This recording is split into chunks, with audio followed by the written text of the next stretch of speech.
Bonsoir à tous, bienvenue sur le plateau Equinox Soir, votre décryptage quotidien de l'actualité de lundi à vendredi entre 19h et 21h, heure de Bonaquamon, dont nous produisons cette émission d'utilité publique. La nouvelle est tombée comme un couperet cet après-midi chez les professionnels des corps de la santé.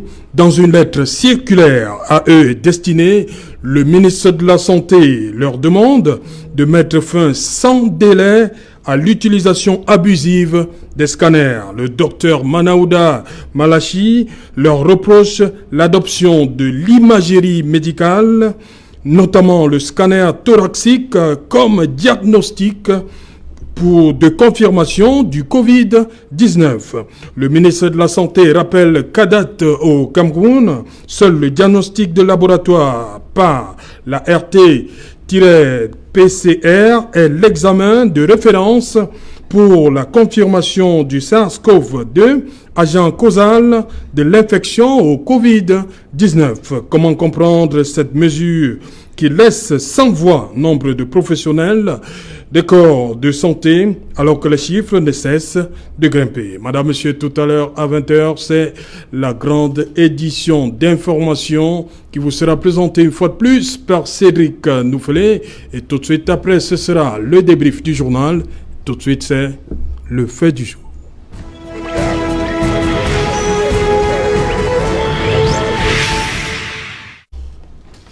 Covid-19 au Cameroun, quand le ministre de la Santé interdit l'utilisation des scanners. Pour en parler, je suis en plateau ce soir avec Joseph René Boutouzé. Bonsoir Joseph. Bonsoir. Retour. Bonsoir, Oui. Serge Alain. Content de revenir ici ce soir. Voilà. En face de vous, Guy Hervé Fongan. Bonsoir Guy Hervé. Bonsoir Serge Alain et merci de m'avoir convié pour participer aux 120 minutes les plus délicieux en télé et en Afrique aussi du Sahara. C'était une petite émission d'utilité publique. Ça faisait un moment qu'on n'était pas là et on est très heureux de revenir ici pour contribuer à augmenter la masse critique des Camerounais en ce difficile moment de confinement. Voilà. Et bon retour à vous aussi. Voilà, merci. On va également dire bonsoir à Wilfried Kanga qui est à Francfort. Nous sommes en Allemagne. Bonsoir Wilfried. À tous les Camerounais, à tous les spectateurs d'Equinox TV, et un bonsoir spécial à Guy Hervé Fongan qui, si je me souviens bien, a été victime d'un malheur il y a quelques semaines. J'espère que niveau santé, il s'est considérablement rétabli. C'est un plaisir de te revoir sur le plateau. Voilà, il revient justement à Guy Hervé Fongan. Guy Hervé, dites-moi, vous avez lu cette lettre circulaire du ministre de la Santé. Qu'est-ce que vous pouvez en dire ce moment-ci? Alors, qu'est-ce que vous décelez? Qu'est-ce qui ne marche pas? On m'avait dit qu'il y a plein de choses qui ne marchent pas dans cette lettre circulaire. Alors, d'entrée de jeu, vous permettrez de rendre la politesse à Wilfried. Et pour les civilités, je suis très heureux également de le retrouver. Ça fait un moment qu'on ne s'est pas reparlé et heureux d'être là. Et je vais bien, malgré tout. Alors, je vais dire que je suis très peiné à la lecture de cette circulaire du ministre de la Santé, qui en réalité nous donne l'impression qu'on veut une chose et son contraire. Parce que on veut une chose et son contraire. Parce que j'ai jusqu'ici côtoyé, même à distance, quelques personnes qui ont été guéries du Covid-2019. Et il se trouve que un des passages obligés, voilà, une des choses qu'on prescrit la plupart du temps, c'est le scanner, c'est le scanner thoracique. Oui. Et nous savons tous que aujourd'hui, parmi les symptômes les plus éloquents, quand on soupçonne d'être atteint du Covid, il y a les difficultés respiratoires. C'est-à-dire qu'on peut encore être dubitatif quand on a un début de grippe. Oui. On peut encore être dubitatif quand on a ces symptômes-là. Mais quand on a du mal à respirer et qu'on met tout ça ensemble, eh bien, on commence à se poser des sérieuses questions. Et il se trouve que la plupart des médecins, tous ceux qui sont exprimés sur le sujet, vous disent qu'à la vérité, il y a une sorte de psychose généralisée dans l'espace public et à la moindre difficulté respiratoire, au moindre rhume, à la moindre grippe, on a tendance à croire qu'on est atteint du Covid. Et donc, pour confirmer tout ça, les médecins la plupart du temps, vous oblige à faire un examen de scanner thoracique. Et tous ceux qui ont été guéris du Covid me l'ont confirmé. Ils sont tous passés par là. Donc, ce qui est gênant dans cette sortie du circulaire du ministre de la Santé, c'est qu'en réalité, déjà au niveau de la forme, je pense que le ton de son discours est assez ferme et assez dur. C'est beaucoup plus de l'injonction. Ouais. Il est très menaçant. Le ton injonctif. Oui. Quand il s'adresse aux médecins, quand vous prenez les éléments du langage qui structurent cette circulaire, il me revient pour le déplorer. Il parle d'exclusivité dédiée à un centre bien précis. Il parle de mettre fin sans délai à cette situation, à ce qu'il appelait utilisation abusive. Et donc, il y a une sorte le temps est injonctif de bout en bout dans cette circulaire-là. Et on se demande si le gouvernement sera capable de permettre que tous les patients convergent exclusivement vers le real-time reverse transcripté tel qu'il suggère. Apparemment, c'est le seul centre agréé aujourd'hui à pouvoir attester si on est ou pas atteint du Covid-19. Et quand on sait que le ratio patient médecin, à peu près 1000 patients pour un médecin, il y a d'abord ce ratio qui n'est pas réluisant et avec la faiblesse de nos centres de santé, on se demande bien si on n'a pas fait 50 ans en arrêt. Parce que jusqu'ici, on a tous célébré et applaudi les sorties du ministre de la Santé quand il s'agissait du moins, la gestion de la crise. Mais là, on a l'impression que, il vient de se tirer une balle dans le pied. Parce que tous les médecins avec qui, depuis que la circulaire est sortie, avec qui on a eu un certain avec qui on a eu à discuter de cette circulaire, sont très remontés.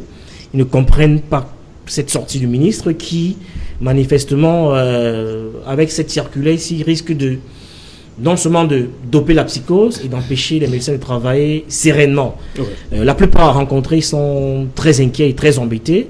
Ils se demandent si le gouvernement est serein et sérieux dans sa détermination et sa volonté à vouloir accompagner les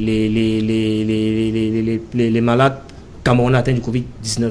Et tel que c'est parti, j'ai le sentiment que tous les bons points, tous les suffrages positifs qu'on accorde au ministre de la Santé jusqu'ici, je pense que là, il vient tomber ce soir. Il vient de tomber de son piédestal, parce que non seulement il va monter la psychose du côté des patients qui sont obligés de converger vers un seul centre, désormais pour être sûr qu'ils sont atteints du Covid ou pas, et les médecins qui jusqu'ici pratiquaient ce scanner-là sont désormais interdits de le faire, et ça va à la fois braquer les médecins contre le ministre et les patients.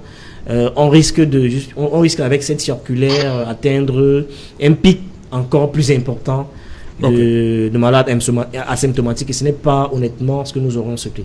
Joseph René Mboutouzé, il disait tout à l'heure, Guy Hervé Fongan, que le ministre dit une chose et son contraire. Lorsque vous parcourez cette lettre circulaire, deuxième paragraphe, le ministre dit, nonobstant le droit des patients de choisir librement leurs soignants. Oui, certes. Qu'est-ce qu'il faut comprendre par là? Je constate. Parce qu'il leur demande d'aller dans les centres spéciaux de prise en charge des patients du Covid. Est-ce que le patient, oui, je constate pour le regretter, oui, qu'au Cameroun, lorsqu'on n'est pas d'accord avec le gouvernement, on a tout tendance à penser qu'il faut essentiellement agir à charge. Oui. C'est abominable.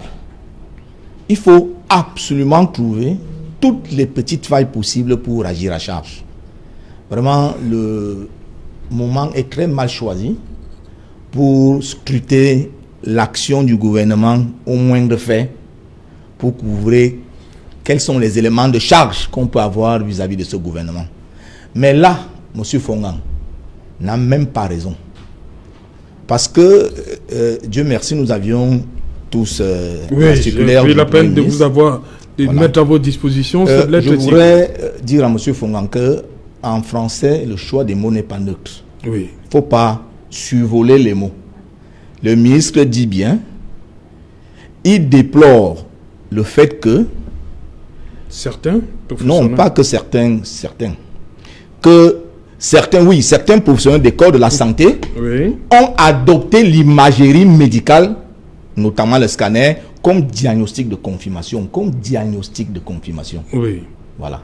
Ont adopté. Comme diagnostic de confirmation. Oui. Parce que là, il faut s'arrêter à ce niveau-là. Oui. Le ministre dit, certains médecins ont décidé que sur la base du scanner, on dit que la personne est atteinte ou pas du coronavirus. Oui. Or, nous ne sommes pas des médecins, mais on a le bon sens. Or, il se trouve que le Covid-19 est une maladie virale. Comment on peut donner un diagnostic d'une maladie virale sur la base d'un scanner du thorax?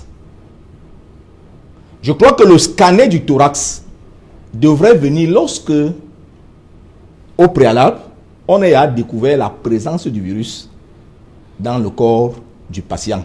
Et maintenant, le scanner vient maintenant regarder les effets néfastes éventuels que le virus a déjà causé sur le patient. Or, le ministre lui dit que les médecins ils font exactement le contraire. Ils font le scanner pour dire que tu as le virus. Or, il faut faire un texte qui indique qui a le virus. C'est pour ça qu'il dit, c'est ça que le ministre dénonce. Oui. Or, nous savons que le scanner est excessivement cher. Okay. Donc, ça ne peut pas être à la portée de tout le monde. Donc, partir sur la base du scanner pour faire un diagnostic, c'est totalement aller vers la surenchère.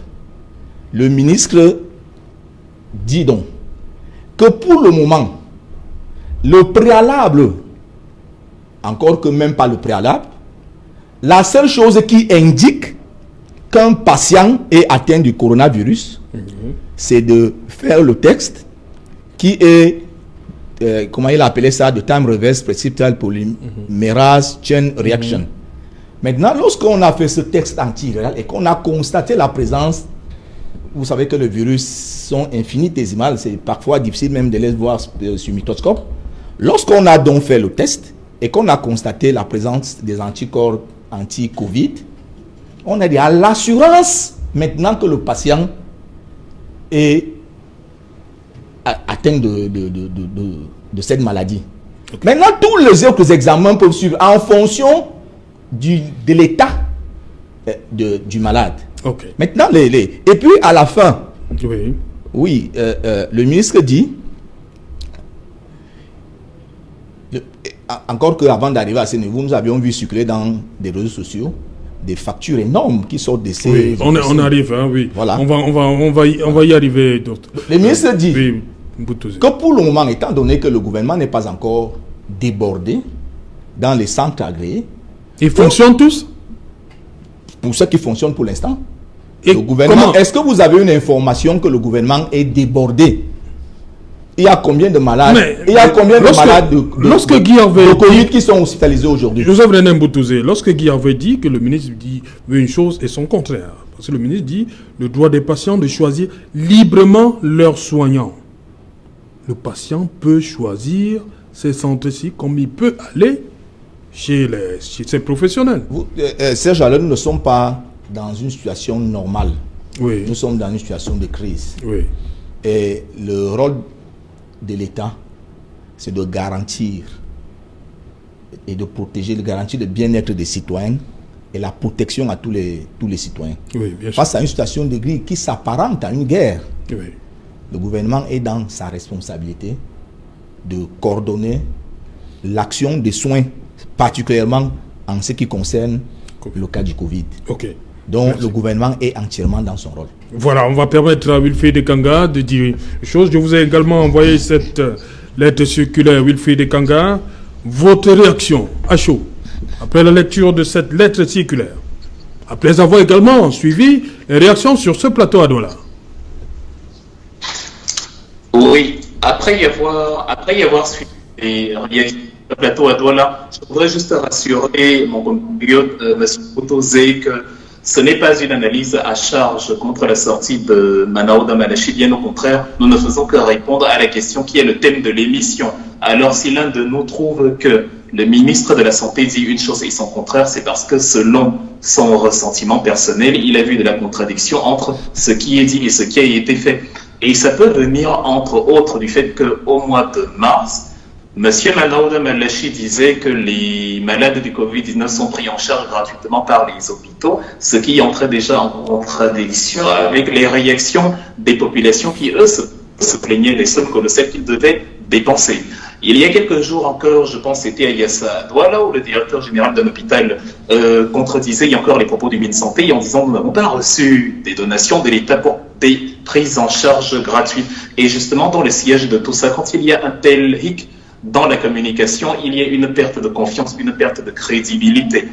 Peut-être, justement, à cause de cette mauvaise communication, le MinSanté a constaté que les médecins, le personnel santé dans certains hôpitaux ne faisaient pas, non seulement ne faisaient pas des diagnostics à base des scanners, ce qui à ses yeux est problématique, mais facturaient aussi cela à grande échelle, parce que je crois dans le communiqué, il y a aussi écrit il a aussi fait des remontrances à ceux qui utilisaient justement ces scanners et ces protocoles de diagnostic à but lucratif. C'est écrit quelque part, je pense, en gras sur le protocole. Alors certainement, il a trouvé problème dans le fait que les gens allaient se faire diagnostiquer du Covid-19 et devaient débourser des sommes colossales de la part de ces agences-là, qui peut-être avaient reçu l'injonction de l'État de le faire plutôt gratuitement. Le problème à ce niveau-là, c'est qu'au lieu de faire dans un statement clair où il dit les prises en charge de l'État des malades du Covid-19, enfin, les malades du Covid-19 sont pris en charge par l'État, ce qui fait que les prises en charge dans les hôpitaux sont gratuites, il ne le fait pas, il annule tout simplement la possibilité pour ces hôpitaux-là de faire des soins et en plus, justement, il restreint la possibilité de faire des diagnostics à un éventail de centres limités, le fameux RT-PCR. Ça pose problème parce que si je vis dans le maillot d'Anaï ou quelque part à Kousseri, est-ce que je vais y aller dans ce fameux centre? Est-ce qu'il y en a de ce côté-là? Est-ce qu'il faudra aller dans les grands centres urbains pour se faire dépister? Donc, il y a aussi un grand problème de transparence dans la communication du MinSanté qui a justement laissé une très bonne impression au début, mais il ne faut pas que les couacs commencent à s'accumuler parce que ce n'est pas que lui qui dit une chose et son contraire, c'est l'éventail gouvernemental tout entier sur la question. Le ministre de la Recherche scientifique nous avait parlé de 6000 comprimés chloroquine qui étaient produits par heure. Il serait bien que le ministre de la Santé, qui nous communique très souvent sur le nombre de cas, le nombre de décès, le nombre de guéris, nous communique aussi sur l'avenir de ces comprimés-là. Est-ce que c'est la chloroquine ordinaire? Est-ce que c'est le Plaquenil? Est-ce que c'est l'hydroxychloroquine? Quel est le stock de comprimés dont nous disposons actuellement, puisqu'on en produit 6000 chaque heure? Est-ce qu'ils sont administrés aux populations? Est-ce qu'ils fonctionnent? Et ainsi de suite. Dans le même sillage, on est le 29 avril, on est le 28 avril, il y a un mois, le 26 mars dernier, un stock énorme est arrivé à l'aéroport international de Yaoundé-Nsimalen, le stock du milliardaire chinois Jack Ma, qui contenait 100 000 masques, 20 000 kits de tests de dépistage et il y avait en tout 30 tonnes de matériel. Si aujourd'hui on a dit qu'il y a 1000 malades du Covid-19, je peux donc conclure qu'on a testé 20 000 personnes puisqu'on avait au moins 20 000 tests et que sur les 20 000 tests, il n'y a eu que 2000 cas ou 1800 cas, comme on est en train de nous dire. Donc ce manque de transparence, cette faiblesse de communication, l'a fait qu'on a l'impression que tout va dans tous les sens. Et à la fin, c'est normal que non seulement les médecins eux-mêmes soient remontés contre le ministère de la Santé, mais aussi que la communication à la base, aux yeux de la population, que la communication, justement, aussi ne soit plus ce qu'elle devrait être. Peut-être faudrait-il que Paul Biya lui-même fasse une sortie pour mettre de la lumière sur cette affaire. Ok. Guy Hervé Fongan, il y a également cet aspect que développe le ministre, il faut le dire. Il dit que seuls les formations sanitaires agréées, les centres spécialisés annexes peuvent s'occuper de la prise en charge. Oui, ça veut dire que les autres, toutes les ça veut dire structures que les privées autres sont totalement disqualifiés pour attester si oui ou non si oui ou non. Parce que le ministre dit quand même que, Covid. nonobstant le droit des patients de choisir librement leurs soignants et l'autorité médicale reconnue aux médecins. Ouais, bien que c'est d'une limpidité saisissante. Et je ne comprends pas que tout le monde voit bien que c'est des choses contradictoires dans un communiqué. Tout le monde voit ça sauf monsieur Mboutou. Parce que la vérité, on est surpris quand on lit de contradictions aussi grossières. Voyez-vous, si on dit au patient qu'il a le droit de choisir librement le médecin, et que après on revient dans le même communiqué dire que il n'y a qu'un seul centre agréé pour attester si oui ou non on est atteint du Covid, ça veut dire que soit de deux choses l'une, soit on est ici dans une, parce que quand on dit aujourd'hui on est à peu près certain que c'est pas gratuit, que la prise en charge n'est pas entièrement gratuite au regard des factures qu'on va circuler ces jours-ci. Donc ce n'est pas gratuit. Alors soit ce qui m'amène à observer deux choses. Soit ça veut dire qu'il y a un réseau, un business qui ne doit pas échapper au contrôle de l'administration, parce qu'il faut tout encadrer, tout verrouiller, et qu'il n'y a qu'un seul circuit d'échange entre le patient et le médecin. Et donc il y a eux qui peuvent attester si on est malade ou pas. Et donc ça permet de contrôler tout ce qu'il y a comme rentrée et tout ça. La deuxième chose qu'on peut déduire en lisant ce communiqué, c'est de penser que l'État n'a pas la capacité, j'allais dire, de mettre à niveau les autres centres de santé, parce que j'ai écouté plusieurs sorties de l'ordre des médecins et l'ordre des pharmaciens qui étaient disposés à se mettre à contribution pour accompagner l'État dans cette crise sanitaire-ci. Mais là, on est en train de les exclure du process. Et aujourd'hui, on est en droit, parce que la maladie érode partout. On est en droit de se dire que, nous, quel que soit l'endroit où on est, eh bien, on n'est pas rassuré par le discours de notre gouvernement, parce que les centres de santé, comme Wilfried a brillamment dit tout à l'heure, je vais dire que si je suis, si j'ai les symptômes qui sont visibles et que j'habite à Kolofata, vous n'êtes pas sûr que le temps que le résultat va et revienne du RT-PCR, je serai encore vivant. On n'est pas sûr. Tellement on a une bureaucratie lourde et tatillonne qui ne rassure pas. Et donc, ça peut donc laisser penser que on n'est pas en mesure de capaciter les autres centres de santé qui tournent autour, qui gravitent autour des hôpitaux publics, qui, eux, se sont montrés disposés à accompagner l'État. Et donc, ça pose un problème sur la capacité réelle du gouvernement à gérer cette crise ici. Et puis, ça nous laisse très inquiets. Ce n'est pas nouveau. Vous vous rappelez, quand je dis que ce n'est pas gratuit, M. Mboutou semble rechigner de la tête. Souvenez-vous du scandale avec l'affaire Monique Koumatekel. On nous avait dit avec tambour et trompette que les femmes enceintes, au moins les premiers soins, allaient être gratuits, la prise en charge gratuite, et qu'on n'allait plus exiger, comme c'est le cas jusqu'aujourd'hui, à avoir votre carnet, et qui est votre médecin, on va vous prendre en charge. On nous avait dit qu'on vous prend en charge directement quand vous arrivez, au moins pour les femmes enceintes, et que les premiers soins sont administrés gratuitement. Ce n'est appliqué dans aucun hôpital public jusqu'aujourd'hui. Et nous, on n'est pas surpris de savoir qu'en réalité, quand on dit que c'est gratuit, ce n'est pas vraiment gratuit. Des exemples comme cela, on peut les transposer même vous vous souvenez de la fameuse l'école primaire gratuite pour tous. Aujourd'hui, l'école primaire est même 10 fois plus chère qu'avant. C'était même encore mieux quand on payait. Parce que tout le monde connaissait le prix. Depuis qu'on nous a dit que c'est gratuit, c'est même plus cher qu'avant. Donc il y a tous ces éléments mis ensemble qui nous amènent à nous poser les sérieuses questions. Et moi, je suis de ceux qui avaient applaudi des deux mains la réactivité, la proactivité du ministre de la Santé, sa promptitude. On a tous applaudi des deux mains parce qu'on le voyait au charbon. On avait l'impression qu'il était seul contre tous. Et aujourd'hui, avec ce qui se passe, permettez-nous d'être un peu... Il a rejoint les rangs, c'est ça? Sceptique et d'être un peu dubitatif quant à la sérénité de la continuité de ce combat qu'il a si joliment entamé. Je vais venir vous ne vous semblez pas d'accord tout à l'heure? Oui. Vous voyez, monsieur Fongang, il n'est même pas obligé de continuer. Parce qu'il veut tellement... Continuer quoi, l'émission? Non, continuer à parler. Vraiment, parce qu'il veut rester dans sa logique. Non, on est dans le communiqué. Hein. Il veut rester dans sa logique à charge. Non, du ministre. Il veut rester dans sa logique. Et il fait de terribles confusions. Au-delà du fait qu'il fasse de terribles confusions, il est dans le dilatoire et c'est pour ça qu'il saute du coq à l'âne.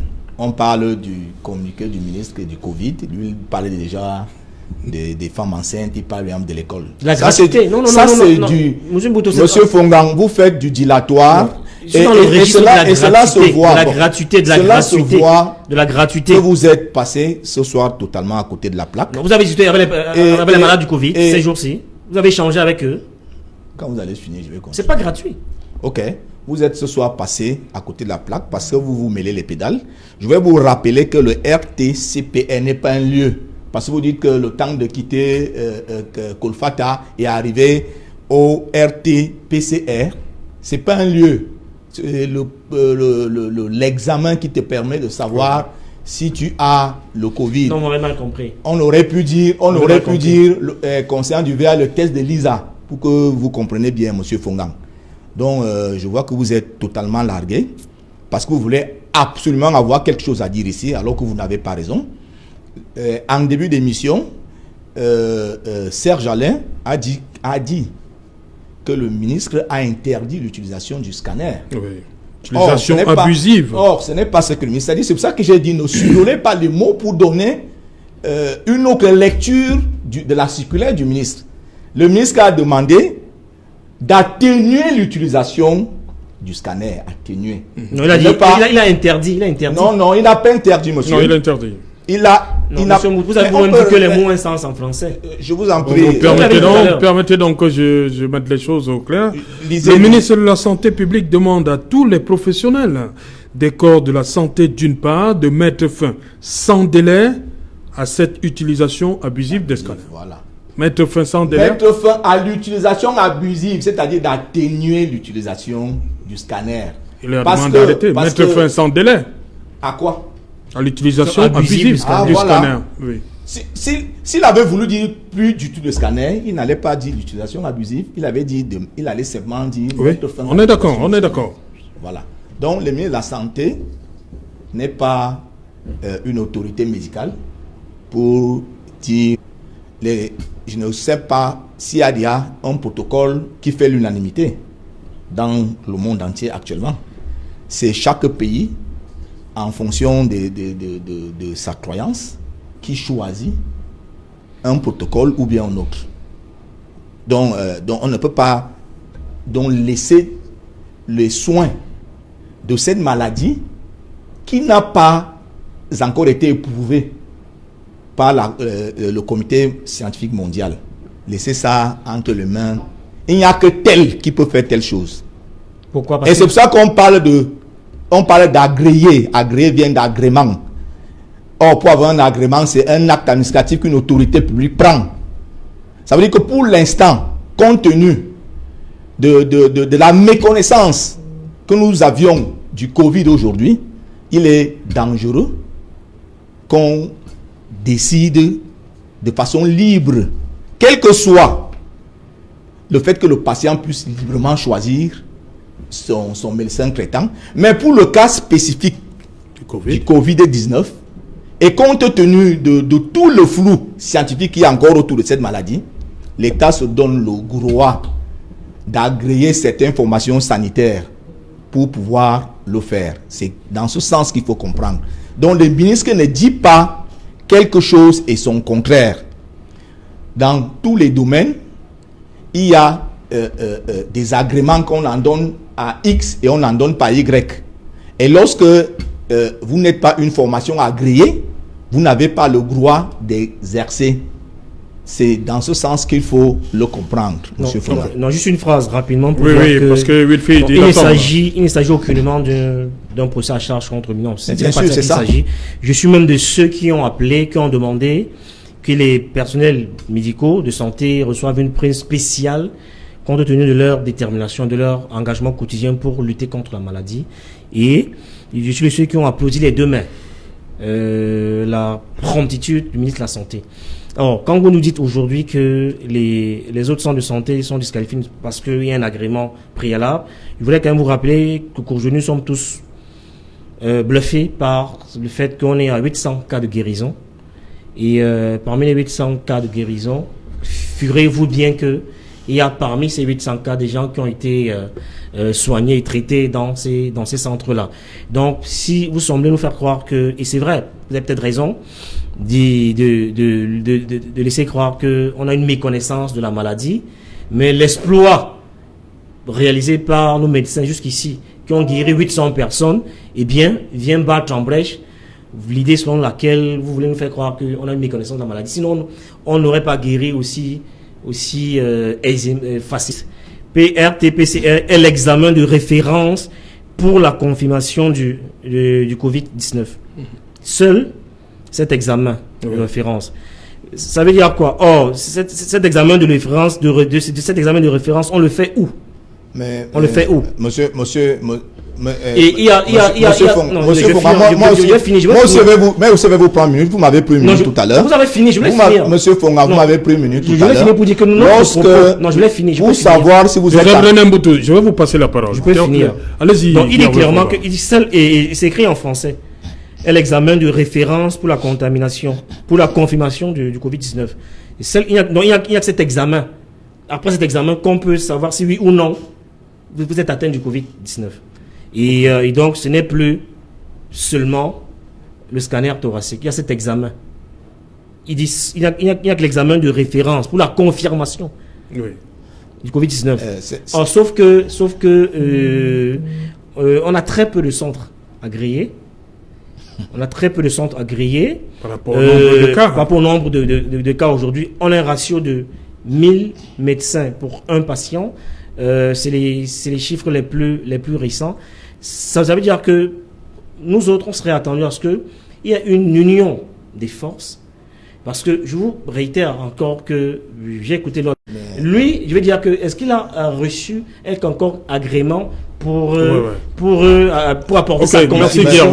Ça maladie virale, il faut faire un test antiviral. Ouais, on ça voilà. Monsieur Fongang, c'est le principe. Pour savoir si tu as le VIH, il faut faire un test de VIH. Le ministre, lui, constate pour savoir, plutôt le scanner. Qu'est-ce que vient après? Et tout ça doit venir après. Et le ministre, l'État du Cameroun a dit les patients du Covid sont pris en charge gratuitement. Et, c'est le cas. Et le dernier paragraphe de la circulaire du ministre, il dit toute formation sanitaire non agréée dans laquelle l'effet de prise en charge à but lucratif.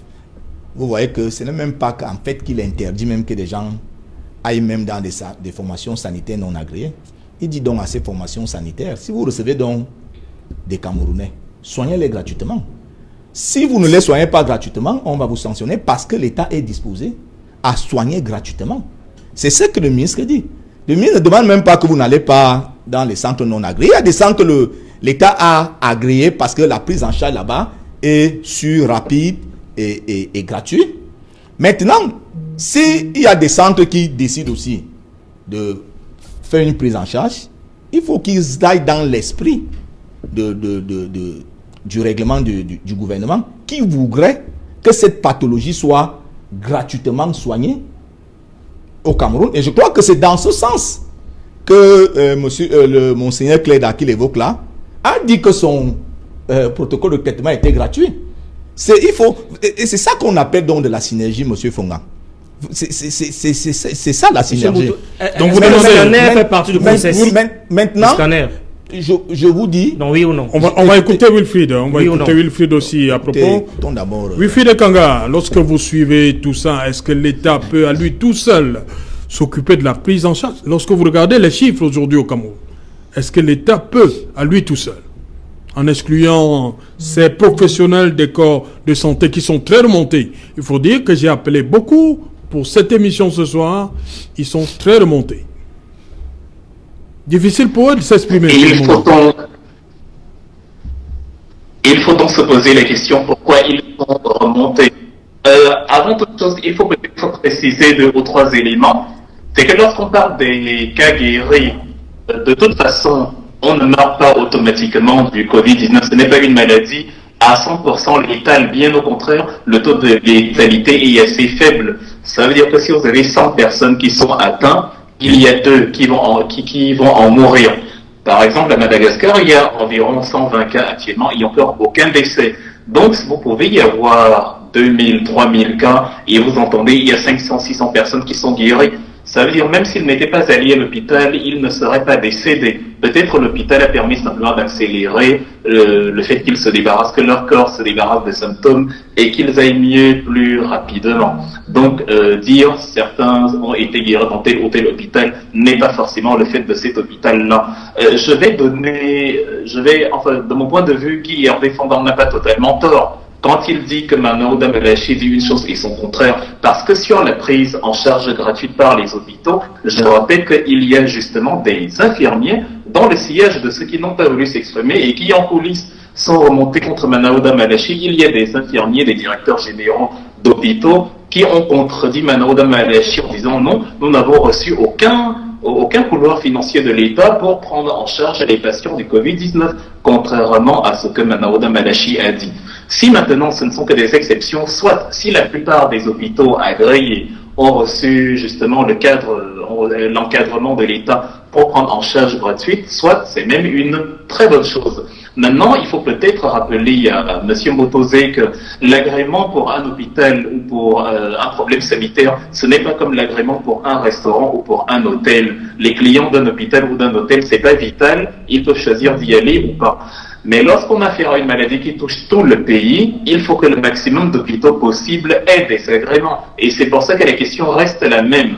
Même si les hôpitaux du cadre RT-PCR sont quelque peu disséminés à travers le pays, je suis persuadé que les 90% de ces hôpitaux-là sont dans les principales agglomérations que sont Yaoundé et Douala. Et donc, un hôpital du Mayo-Rai ou du Mayo-Danaï n'ayant pas l'agrément, il sera compliqué, si quelqu'un est contaminé là-bas, d'aller se faire dépister. Parce que, autant vous dites que la maladie n'est pas encore bien connue des humains, parce que c'est quelque chose qui nous a plus ou moins surpris, autant là, il ne s'agit pas de traiter la maladie, il s'agit déjà du diagnostic, de faire le test.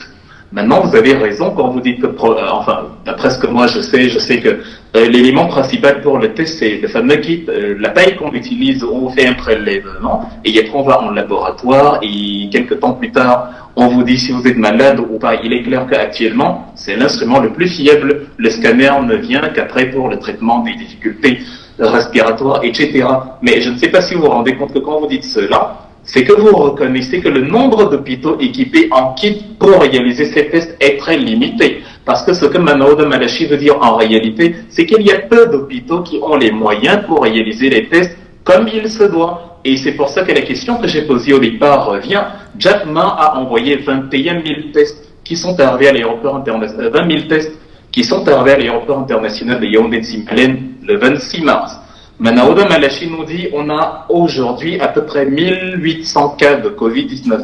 Donc, est-ce qu'on peut nous dire actuellement, sans tourner autour du pot, qu'on a depuis le 26 mars testé 21 000 Camerounais, et c'est à base de ces 20 000, je ne sais pas pourquoi je suis accroché à ce 21 000, est-ce qu'on a testé 20 000 Camerounais, et que sur les 20 000, on n'a eu que 2 000 justement, qui ont été testés positifs? Où sont allés les tests? Où est allé le matériel? Comment ça se passe? En fait, il faut une grande communication de transparence là-dessus, parce que ça dénote des insuffisances aussi. Quand vous pensez que nous parlons à charge, si on a débloqué 1 milliard sur le fonds de solidarité, est-ce que c'est ces 1 milliard-là qui permettent aux hôpitaux maintenant de prendre en charge gratuitement? Pourquoi certains hôpitaux sont agréés et d'autres non? Parce qu'à part l'équipement en test, je ne vois rien qui justifie qu'un médecin qui a l'agrément d'être médecin, qui a l'agrément de l'État, qu'il soit privé ou public, qui a l'agrément de la formation pour soigner des patients, donc il y a un médecin reconnu. Je ne sais pas pourquoi il n'aurait pas l'agrément pour faire des tests, mis à part le fait que le matériel de test n'est pas disponible. Et là, on peut demander pourquoi le matériel de test n'est pas disponible. Cela signifie que tous les Camerounais, cela signifie qu'on n'a pas testé partout, justement dans l'extrême nord ou dans les régions enclavées. Cela signifie donc que les 2000 cas dont on nous parle sont bien en deçà du véritable quota de Camerounais atteints de Covid-19. Et ça, c'est très grave parce que ça peut déboucher sur une véritable hécatombe dans les semaines à venir. Ok. Voilà, Guy Hervé Fongan, est-ce qu'à travers cette circulaire du ministère de la Santé aux professionnels des corps de la santé, vous y voyez un acte, une façon d'empêcher certains de ces professionnels d'exercer? Ben, je vais dire que la colère qui anime tous ces tous ces médecins après la sortie de cette circulaire est assez révélatrice de ce que beaucoup ont très mal pris, cette sortie du ministre de la Santé. Ils ne la comprennent pas et ont le sentiment que on ne souhaite pas qu'ils apportent leur contribution pour lutter contre la maladie. Joseph René Mboutouzé dit aussi que, je vous comprends, il dit qu'il y en a aussi qui font du business. Non, voilà. On est d'accord, vraiment, il n'y a pas de débat là-dessus. On est d'accord, nous avons ensemble vu des factures de 6 millions de francs qu'on demandait à... C'est tout ça, c'est retombé dans les oreilles du ministre? Probablement, parce que si nous on est au courant, il est forcément ici au courant. Nous avons vu des patients à qui on demandait 6 millions, il y en a qui ont demandé 300 000 pour un simple scanner et tout ça. Donc je vais dire que si est-ce que le ministre ne veut pas mettre un peu d'ordre dans tout ça? Si on est au courant, ça le ministre il est au courant de est-ce qu'il ne veut pas mettre de l'ordre? Non, il veut peut-être mettre l'ordre, mais je dis c'est peut-être la manière et l'approche et la méthode qui nous pose. Il est normal de mettre l'ordre, parce qu'on peut pas demander à un Camerounais qui vit dans un misérabilisme déconcertant comme c'est le cas actuellement de payer 6 millions de francs pour guérir du Covid. Je vais dire que c'est quand même c'est suicidaire. Il y a très peu de Camerounais qui mourront sans être traités. Donc le dire, ce n'est pas un procès à charge contre la santé, c'est que nous vivons au Cameroun et nous connaissons les réalités de la plupart des Camerounais. Et donc il y a certes une intention de réguler un peu tout ça, mettre un peu d'ordre, mais c'est la manière et la méthode, moi, je passe le contrôle des médecins avec qui on a échangé et qui, pour la plupart, estiment que ce n'était pas la bonne approche pour attaquer. Est-ce que même adresser même dans les centres spécialisés agréés, c'est gratuit? Je veux dire, même la preuve, c'est qu'on a même dans les centres agréés, on nous a envoyé les factures quel centre? Non, je veux dire qu'on ne va pas citer les centres ici. Non, mais citez. Pour ne pas les jeter vous avez vu la facture. Pour ne pas les jeter en facture. Mais soyons sérieux. Soyons sérieux, pardon. Nous en avons parlé en termes de vous avez des choses à cacher. Ces centres, vous les connaissez. Vous avez des choses à cacher. Et donc, on a vu les centres. Il y en a un qui ont le prénom de la Vierge Marie, etc. À qui on demandait aux gens de payer 6 millions. Centres agréés. 6 millions, il y en a qui on demande de payer. Il y a des centres comme ça. On a vu les factures agréés. Centres agréés par l'État. On a vu les centres agréés. Il y en a qui font de la surenchère. Oui, même agréés qui font de la surenchère. Mais la preuve, pourquoi ça vous étonne? Même dans les hôpitaux publics, on dit que c'est gratuit, on demande de payer. Ce n'est pas surprenant. On a vu des reportages. Pourquoi ça vous étonne? Même dans les hôpitaux publics, où il est inscrit même à l'entrée, c'est gratuit, on réussit toujours à vous faire payer. Donc il n'y a pas de... Je veux dire qu'il y a il y a toujours des gens astucieux comme ça, qui réussissent, même quand c'est gratuit, à faire payer le patient. Ce n'est pas surprenant. C'est très camerounais. Si vous êtes étonné, ça veut dire que vous ne vivez pas les réalités que nous on vit. Même quand c'est écrit en noir et blanc, que le service est gratuit, vous avez des gens qui réussissent toujours à vous faire payer dans le public. Ok, tu as raison. Donc ce n'est pas étonnant que même dans ces centres agréés, qu'on réussisse à faire payer certaines personnes. C'est pas surprenant. C'est très camerounais. Oui, Serge Alain. Et ce n'est pas nouveau. Ok, le ministre dit aux Camerounais que la prise en charge du Covid est gratuite. C'est le premier message qu'il faut déceler ici.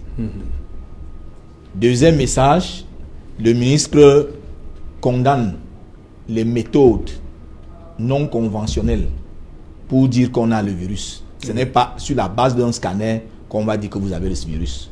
Deuxième chose. Troisième chose, le ministre ne veut pas qu'on soigne des patients sans avoir fait le diagnostic réel de la maladie. Moi, j'ai été dans des hôpitaux où j'ai rencontrer des grands médecins. Tant que le médecin ne sait pas encore de quoi tu souffres, il n'est pas en droit de te donner le médicament. C'est pour ça que le processus pour soigner un malade, tu rencontres un médecin qui fait un pré-diagnostic qu'il faut confirmer par un examen. Et lorsqu'on est à le résultat de l'examen, on te prescrit le remède. Maintenant, est-ce que dans ces centres non agréés, est-ce qu'ils ont le RT-PCR là-bas? Oui. Ils ont ces textes de Covid là-bas, dans ces centres-là, pour pouvoir d'abord dire que sur la base du test que moi, dans mon officine, j'ai fait, ce patient a le Covid, alors je lui administre le protocole. Ils n'ont pas ces tests-là. Ils se basent sur des éléments, je ne peux pas totalement dire subjectifs, mais sur des probabilités. Et on n'administre pas un soin à un malade sur la base d'une probabilité.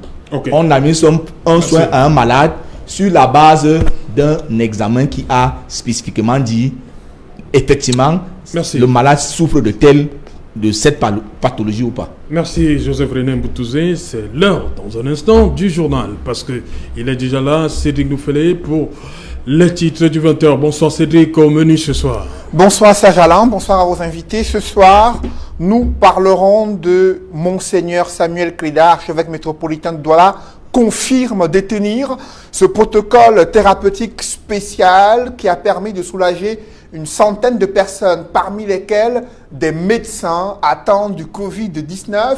Il dit être prêt à collaborer avec les autorités sanitaires camerounaises pour une plus grande expérimentation de ce protocole thérapeutique.